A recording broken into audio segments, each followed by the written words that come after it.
Hermanos, ¿cómo lidiar con los pentecostales de solo Jesús que niegan la Trinidad en su concepto de la humanidad de Cristo? La misma respuesta que la pasada.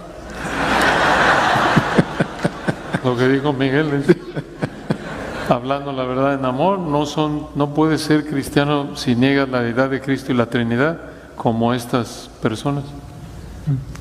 Yo creo que el texto que Luis citó de 2 de Juan 7 es tan clave en estos asuntos, porque Juan está tratando exactamente este tema de los engañadores que profesan ser cristianos pero no lo son, y que ni siquiera podemos darles una bienvenida, no debemos apoyar su obra.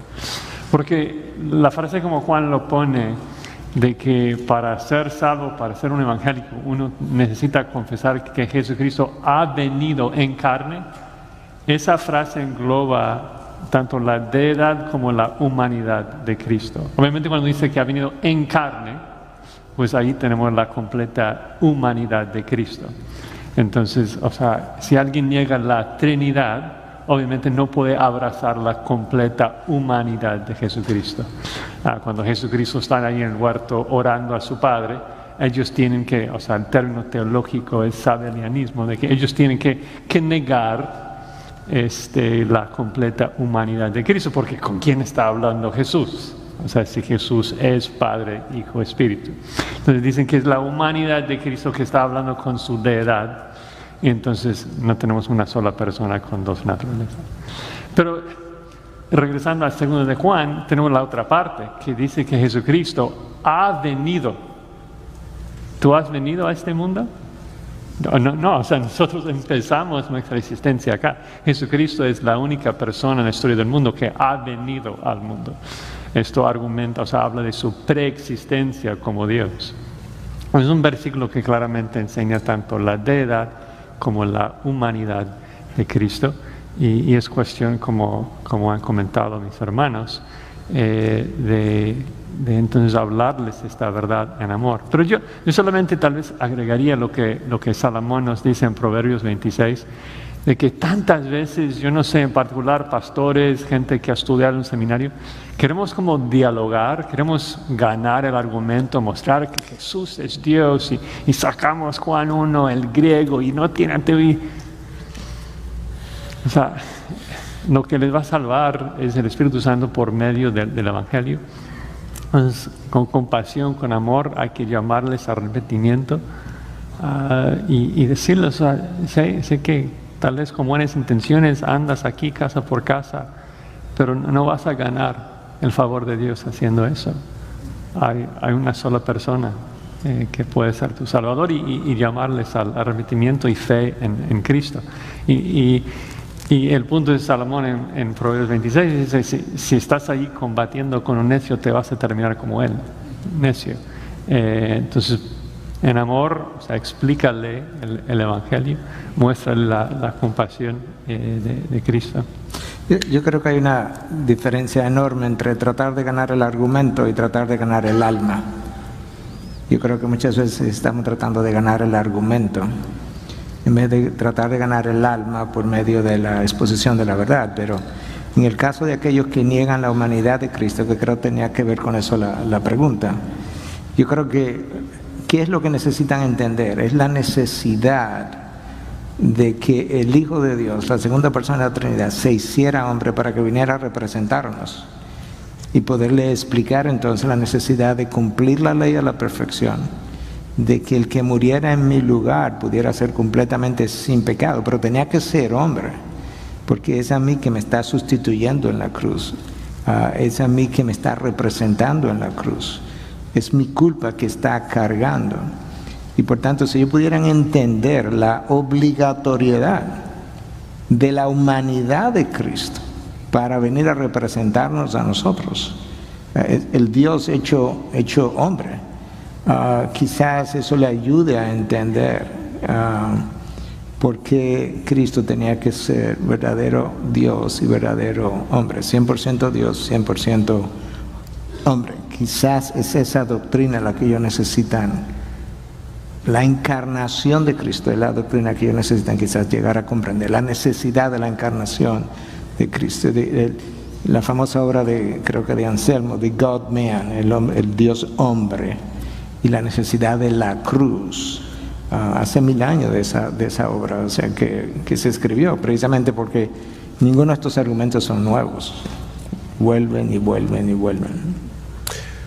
Perdón, hablaba con Josías antes del tiempo de preguntas y respuestas, y también él me decía que en algunos países de América Latina hay personas que profesan ser cristianas, pero que están negando la doctrina de la Trinidad. Y por eso ahora me voy a apartar un poco del tema de la deidad de Cristo y concentrarme en el tema de la Trinidad. Yo creo, pastores, que nosotros tenemos que instruir a nuestras ovejas con respecto a la doctrina de la Trinidad. Esta doctrina es un misterio, pero no es un enigma. Un enigma es una pared infranqueable, yo no puedo ni siquiera penetrar. Un misterio es un océano, yo puedo sumergirme en esas aguas y nunca voy a llegar al fondo. Pero yo veo en iglesias evangélicas sutilmente lo que en la historia de la iglesia se conoce como sabelianismo o patripacionismo. Es como que hay una sola persona divina que a veces aparece como Padre, a veces aparece como Hijo, a veces aparece como Espíritu Santo. Pero eso es una herejía. Hay 3 personas divinas, el Padre, el Hijo y el Espíritu Santo, pero son un solo Dios. Por ejemplo, a veces escucho a hermanos con buena intención, de verdad, orando y dicen: Padre, yo te doy gracias, y luego meten en la oración y dicen: porque tú moriste en la cruz. No, el Padre no murió en la cruz, el que murió en la cruz fue el Hijo. Y esto es importante porque el cristianismo es eminentemente trinitario. Nuestra salvación es trinitaria, nuestra adoración es trinitaria. Aún yo creo que nosotros los pastores tenemos que escoger bien los himnos que vamos a cantar, porque debe haber un balance en ese sentido. Nuestra alabanza debe ser trinitaria. Entonces yo creo que aquí debemos animar a los pastores a que entrenen bíblicamente a sus ovejas para que ellos entiendan de qué se trata la doctrina de la Trinidad. Y aún, como decían nuestros hermanos, no vamos a ganar el argumento simplemente con el intelecto. Necesitamos amar a la persona y depender del Espíritu de Dios. Pero al final de cuentas, el Espíritu de Dios va a usar la palabra. Hace unos años, mi esposo y yo tuvimos la triste experiencia de una joven que asistía a nuestra iglesia y de repente nos dijo que había abrazado, nosotros nos habíamos ido a otro lugar y nos dijo que había abrazado la doctrina de los testigos de Jehová. Y yo le pedí que fuera a la oficina, hablé con ella, y una de las cosas que le decía era: mira, yo quiero que tú veas en tu Biblia y que me des una explicación de estos textos. En Isaías capítulo 6, Isaías ve la gloria de Jehová, evidentemente, y cita el texto de: ve y di este pueblo, de oído iréis y no entenderéis, y viendo veréis y no percibiréis, etc. Pero luego nosotros llegamos al capítulo 12 del Evangelio de Juan, y Juan nos dice que los judíos no creían en él tal como lo profetizó Isaías. Él ha cegado sus ojos y endureció su corazón para que no vean, etc. Está citando Isaías 6. Y luego dice: esto dijo Isaías porque vio su gloria. ¿De quién? La de Jesús. O sea, Juan, inspirado por el Espíritu Santo, está diciendo que lo que Isaías vio fue la gloria de Jesús.